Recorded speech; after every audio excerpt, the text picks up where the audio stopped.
2023 में of course बहुत सारी चीजें हुई जिसके बारे में आप पक्का जानते होंगे, जैसे कि G20 एशिया वर्ल्ड कप जो हमने जीता, चंद्रयान 3 के बारे में तो हम सब जानते हैं। बट साइंस के सेक्टर में केवल यही एक चीज नहीं है जिसे इंडिया ने अचीव किया है। ऐसे बहुत सारे अचीवमेंट्स हैं जो 2023 में हुए हैं। अब ये साल खत्म होने को आया है, इसीलिए उसका रिकैप ले लेते हैं, क्योंकि हो ना हो इन सभी चीजों ने हमारे देश को 1% बेहतर बनाने में तो जरूर मदद की है। So without wasting any time let's get started. 2019 जब इंडिया ने चंद्रयान 2 को लॉन्च किया, हर एक भारतीय की निगाहें उसी पर थीं।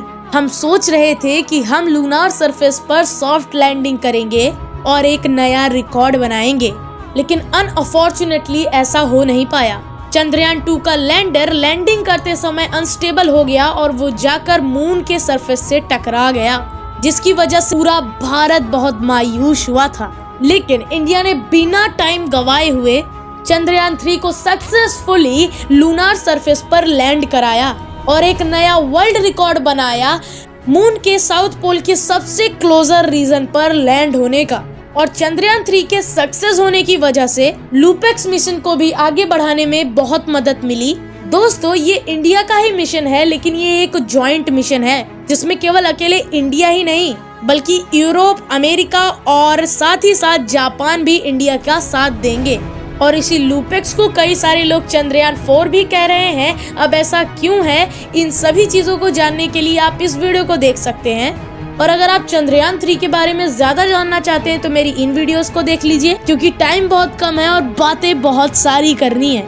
दूसरा बड़ा मिशन था इंडिया की तरफ से आदित्य L1 का। आदित्य L1 लैग्रेंज पॉइंट 1 पर जाने वाला है। हमारे सोलर सिस्टम में टोटल 5 लैग्रेंज पॉइंट्स एग्जिस्ट करते हैं, जहां से हम बिल्कुल क्लियर देख सकते हैं सन को, और उस पर रिसर्च करने में हमें यहां से काफी ज्यादा मदद मिलती है। आदित्य L1 उड़ान तो भर चुका है, लेकिन अपने डेस्टिनेशन पर पहुंचा नहीं है। जैसे ही पहुंचता है हमें कुछ अपडेट मिलती है, मैं उस पर भी वीडियो लाने की पूरी कोशिश करूंगा। लेकिन अभी के लिए हमें सिर्फ इतना ही पता है कि नए साल यानी 2024 को जनवरी 6 तारीख को ये लैग्रेंज पॉइंट 1 पर पहुंच जाएगा। दोस्तों, ये भी भारत के लिए एक बहुत इम्पोर्टेंट मिशन था स्पेस के सेक्टर में, क्योंकि जितनी भी कंट्रीज हैं जो कि अपना इम्पोर्टेंस रखती हैं स्पेस रिसर्च में, उन सभी ने इस पर मिशन कर रखे हैं। लेकिन इंडिया के पास इससे पहले एक भी मिशन नहीं था जो कि स्पेशली सन के लिए लॉन्च किया गया हो, लेकिन अब हमारे पास आदित्य L1 है।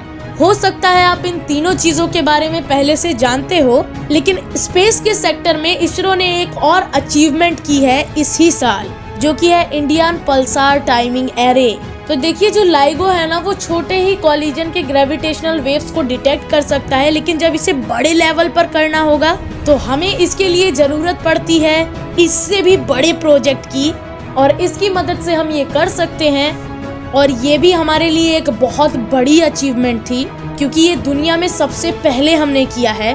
वैसे तो 2023 में और भी बहुत सारी अचीवमेंट्स हुई हैं साइंस के सेक्टर के अलावा भी। अगर आप उन्हें जानना चाहते हैं तो बस इस वीडियो के नीचे पार्ट 2 कमेंट कर दीजिए, मैं उस पर भी वीडियो लाने की पूरी कोशिश करूंगा। तो मिलता हूं मैं आपसे किसी और वीडियो में किसी और नए टॉपिक के साथ। तब तक के लिए जय हिंद। और जाते जाते एक बार जरूर कहना चाहूंगा, happy new year to all of you.